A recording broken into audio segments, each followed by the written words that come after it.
Emotionally, psychologically जिस तरीके से इस वक्त हिंदुस्तान की जनता सफ़र हो रही है, हम ऐसे में अपनी जिम्मेदारी समझते हैं कि हम आज अपने मुल्क के लिए क्या कर सकते हैं। सबसे बड़ा पिलर है opposition party, and at present in India SDPI is playing that role of opposition. पहले जैसे नहीं है, अभी हमारे पार्टी आइडियोलॉजी सभी के पास गया है, सभी को हमारे आइडियोलॉजी की मैसेज पहुंचा है, और हम लोग किस एजेंडे पे काम कर रहे हैं सबको समझ में आया है। इसमें दलित, मुसलमान, क्रिश्चियन और बाकी माइनॉरिटी सभी की एजेंडे को हम लोग एड्रेस कर रहे हैं। सारे एजेंडे को हम लोग एड्रेस कर रहे हैं, सिर्फ माइनॉरिटी एजेंडा, सिर्फ दलित एजेंडा ऐसा नहीं है। देश में जो भी एजेंडा है ये सभी एजेंडे को हम लोग एड्रेस कर रहे हैं।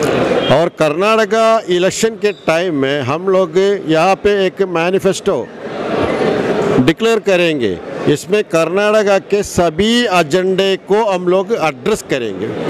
उसमें क्या क्या है, हमारे पार्टी इसके राय इसमें क्या है, ये सभी एड्रेस करेंगे। हम लोग करप्शन के खिलाफ, मेन मुद्दा वही होगा, करप्शन के खिलाफ और डेवलपमेंट के बारे में, ये 2 पॉइंट में हम लोग भी करेंगे। देखिए, हमारा काम तो फील्ड पे उतरना है, हमारा काम लड़ना है। ये जो फाइट है डेमोक्रेसी में, ये फाइट बहुत इम्पॉर्टेंट है, क्योंकि हम मानते हैं कि इंडिया जो कि एक बहुत बड़ी डेमोक्रेटिक कंट्री है, तो उस डेमोक्रेसी की जो पिलर्स हैं उनमें से एक सबसे बड़ा पिलर है opposition party, and at present in India SDPI is playing that role of opposition, honestly speaking. ठीक है, क्योंकि हम क्या देख रहे हैं कि जो पावर का मिसयूज इस वक्त हो रहा है, जो पॉलिटिकल सिनेरियो है, उसके ऊपर कोई चेक, कोई बैलेंस नहीं है।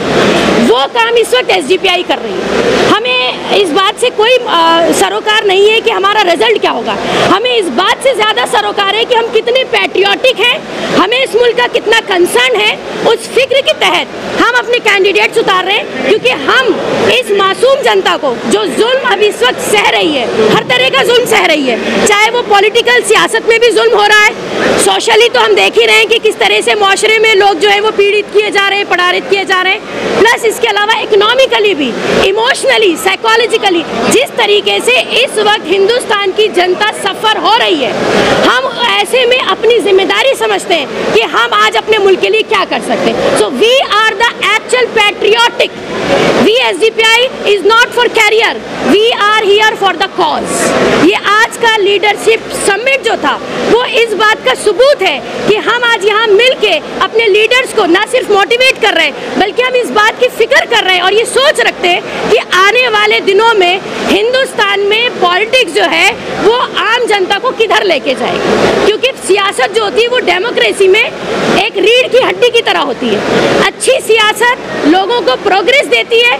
और मुल्क को डेवलप करती है। ये प्रोग्रेस, ये डेवलप हम समझते हैं कि 2014 से कतई ख़त्म हो गई है। तो अपनी उसी जिम्मेदारी को समझते हुए हम आज इलेक्शंस में उतर रहे हैं। हमें उम्मीद है कि हमने काम किया है तो जनता हमें ज़रूर सपोर्ट करेगी, और इसके अलावा सपोर्ट के अलावा भी हम जो एक माशरे में अच्छा पैगाम दे सकते हैं, अवेयरनेस, पॉलिटिकल अवेयरनेस। मैं समझती हूँ आज एक वक्त की रोटी ना मिले मगर पॉलिटिकल अवेयरनेस होना इतना ज़्यादा इंपॉर्टेंट हो, क्योंकि it's the question of our existence. देखिए, एक बात सुनिए, मैंने आपको वैसे सारे जवाब एक साथ दे दिए हैं।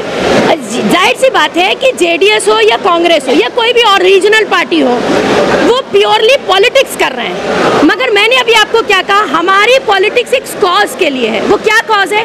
सोशल सिक्योरिटी, सोशल जस्टिस, क्योंकि हमारा नाम ही है डेमोक्रेटिक सोशल पार्टी। हम उसके लिए काम कर रहे हैं। हम सिर्फ ये नहीं चाह रहे हैं कि हम पॉलिटिक्स में अपना कोई कैरियर बनाएंगे, बल्कि हम ये चाह रहे हैं कि हमारी पॉलिटिक्स अब ये डायरेक्शन तय करे कि हिंदुस्तान की जनता एक्चुअली क्या चाहती है। क्या वो ये चाहती है कि सलाखों के पीछे रहें? क्या वो ये चाहती है कि जिंदा जला दिए जाएं? क्या लिंचिंग और मर्डर यही हमारी न्यूज़ होनी चाहिए, या इसके अलावा हम कुछ प्रोग्रेस और डेवलपमेंट चाहते हैं? तो हमारा मकसद क्लियर है, इलेक्शन में उतरना, इलेक्शन लड़ना, सियासत में एज ए पॉलिटिकल पार्टी अपने आप को स्टैब्लिश करना, और जाहिर सी बात है जब हम पावर का हिस्सा बनेंगे तो हम सोशल जस्टिस के लिए काम कर सकेंगे।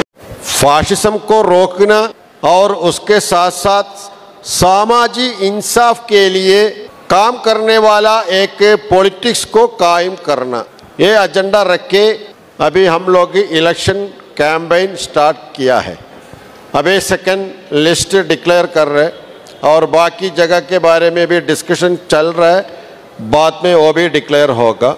इस इलेक्शन में एसडीपीआई, बीजेपी और कांग्रेस, जेडीएस सभी पॉलिटिकल पार्टी के खिलाफ, उनके पॉलिटिक्स के खिलाफ कैंपेन करेंगे, क्योंकि ये सभी पॉलिटिकल पार्टियां, बीजेपी तो एक साइड सब कुछ कर रहे हैं, दूसरी साइड या मैनेज करने में भी ये प्रॉब्लम हो रहा है, कांग्रेस कुछ नहीं कर पाए।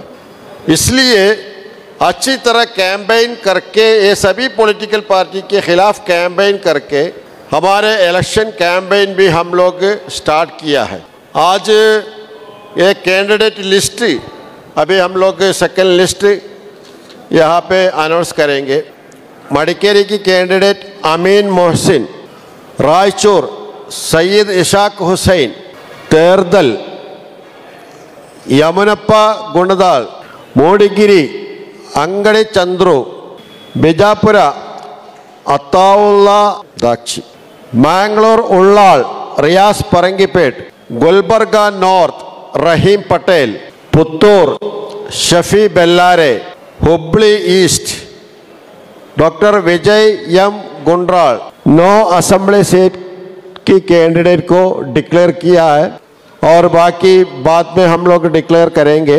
आप सभी पत्रकार की तरफ से हमारे पॉलिटिकल कैंपेन को अच्छी तरह सपोर्ट देना है, ये हमारी गुजारिश है। सबको शुक्रिया।